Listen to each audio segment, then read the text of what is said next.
Hello বন্ধুরা, back to আবার channel. তোমরা কেমন আছো? ঠাকুরের কৃপায় আশা করছি তোমরা খুব ভালো আছো।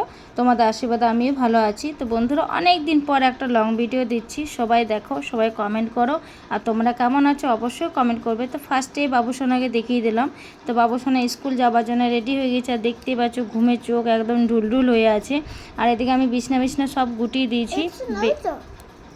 তো বন্ধুরা, গুটিয়ে দিয়েছি সব, আর এদিকে বাবুসোনা স্কুল যাওয়ার জন্য রেডি করে দিয়েছি। ওকে বসে আছি তোমার দাদা ভাই আসার জন্য। দাদা ভাই ডিউটি গেছে, নাইট ডিউটি। তো এখন আসবে, এসে এই যে বাবুসোনাকে নিয়ে যাবে স্কুলে। আর একটু অনেক দিন পর ভিডিও করছি, এরকম লাগছে। তো অভ্যাসটা অনেক দিন ছাড়া হয়ে গেছে। আর দেখতেই পাচ্ছ বাইরে ওয়েদারটা দেখো বন্ধুরা, পুরো মেঘ করে রেখেছে। তো কি করব, স্কুল তো পাঠাতেই হবে, কিছু করার নেই, যেহেতু মাঝখানে পরীক্ষা আছে। আর স্কুল থেকে এসে যাওয়ার পর আমরা এক জায়গায় চলে এসেছি, বিয়েবাড়ি যাচ্ছি। তো স্কুল করিয়ে তারপরে আমার বিয়েবাড়ি যাচ্ছি। তো স্কুলটা হয়ে গেলে একটা নিশ্চিন্তিভাবে, যেহেতু জাস্ট একদিন কামাই হবে, দুদিন আর হবে না। তার জন্য স্কুলটা করিয়ে এদিকে স্নান টান করে রেডি হয়ে তোমার দাদাভাই, আমি আর বাবুসোনা বেরিয়ে পড়লাম বিয়েবাড়ির উদ্দেশ্যে। তো বিয়েবাড়ি চলে যাচ্ছি। তো যতটুকু পারবো তোমাদের সঙ্গে শেয়ার করব। আর রাস্তাটা দেখতেই পাচ্ছ, ওয়েদারটা একদম খারাপ রয়েছে। তো রেনকোট কিছু নিইনি, ছাতা নিইনি। তো এই যে বৃষ্টির মাঝখানে আমরা এখানে দাঁড়িয়ে পড়লাম রাস্তাতে, কারণ বৃষ্টির জন্য আমাদের দাঁড়াতে হলো বাবুসোনার জন্য। তো আমরা দুজন থাকলে আমরা বৃষ্টিতে ভিজে চলে যেতাম, যেহেতু বাবু আছে। আর মাথার চুল দেখো একদম ভিজে চুপ হয়ে গেছে। তো চলো বিয়েবাড়িতে একবারে দেখাচ্ছি। তো বিয়েবাড়ি এই যে বউ তোমাদের সঙ্গে শেয়ার করলাম। আর তার পাশে রয়েছে আমার যা। আর এদিকে অনেকজনেই রয়েছে বিয়েবাড়িতে, সবাই সঙ্গে অল্প করে ফটো তুলে নিলাম।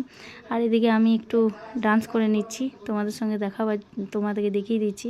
তো প্রচুর পরিমাণে এনজয় করেছি বন্ধুরা, এত এনজয় করেছি ধারণার বাইরে। তো খুব ভালো লেগেছে বিয়েবাড়িতে, বৃষ্টিতে ভিজে যেমন এসেছি তেমনি এনজয় করতে পেরেছি, প্রচুর পরিমাণে এনজয় করেছি। আর বাবুসোনা যেহেতু গরম লাগছিল, বৃষ্টি হচ্ছে তো কী হয়েছে, গরম লাগছিল প্রচুর। তো বিয়েবাড়ি তো কোনোরকম পেরিয়েছি। এটা হচ্ছে বিয়েবাড়ির তারপরের দিনে আমি দুদিনের ভিডিও আমি একসঙ্গে দিয়ে দিচ্ছি বন্ধুরা। তো এটা হচ্ছে খাটু শ্যামের মন্দির, দেখতেই পাচ্ছ খুব সুন্দর। আমরা আরতিটা শুধু দেখতে পেয়েছি খাটু শ্যামের মন্দির। তো এই যে তোমাদেরকে দেখিয়ে দিচ্ছি, খুব সুন্দর ওয়েদারটা, এত শান্ত পরিবেশ বন্ধুরা যে ধারণার বাইরে। খুব ভালো লাগছিলো ওই মন্দিরে যেয়ে। তো অনেকগুলোই মন্দির আছে, যেখানে আমার একটু ঘুরু করতে বেরিয়েছিলাম বিয়েবাড়িতে যেয়ে একদিন থেকেছিলাম। খুব জোর করছিলো যে থাকো। তো এই যে তোমার দাদাভাই আছে, আমি আছি, আর অনেকজনে যারা এসে তারা সবাই আছে। তো তোমার দাদাভাই পাশে বসে আছে, আর একটু ওই যে আরতি হচ্ছে, পুজো হচ্ছে, সেটা একটু মনোযোগ দিয়ে দেখছি। আর ওইদিকে সবাই এসছি আমরা। তো চলো বন্ধুরা, সব কিছু দেখতে থাকো, আর কেমন হয়েছে অবশ্যই কমেন্ট করবে। তো ওয়েদারটা দেখতে পাচ্ছ সুন্দর, খুব সুন্দর, এত শান্ত পরিবেশ বন্ধুরা যে বলার ধারণা নেই। তো এটা হচ্ছে এসে যাওয়ার মানে বাড়ি আসার জন্য। তো একবারে 2-3 দিনের ভিডিও দিয়ে দিলাম বন্ধুরা। ভিডিওটা কেমন হয়েছে অবশ্যই কমেন্ট, লাইক, শেয়ার, সাবস্ক্রাইব করে দিও। আর অবশ্যই পাশে থেকো, পাশে না থাকলে তাহলে আমরা কোনোদিনও উপরে উঠতে পারবো না। ওয়েদারটা দেখতে পাচ্ছি কত সুন্দর। চলো টাটা বন্ধুরা, বাই বাই।